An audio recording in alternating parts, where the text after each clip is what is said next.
Today we'll talk about how can you fix this problem or know how you can do that on your Toca Word app.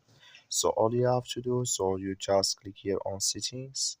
When you just click on settings, it's going to show for you a list like this here. Then you go down, just keep going down, you click here on apps.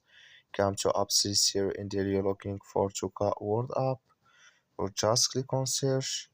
Then here add Toca Word app, it's going to show for you like this, click on it. So then it's going to take you to this list, click on for stop, click on OK. Then you go down, just click on storage, come to storage list here, just click on clear cache. Then all you have to do, so you just go to your Play Store, click on it here, you search here for Toca Boca Word, it's going to show for you like this. You will find here update, click on it, then it's going to work with you.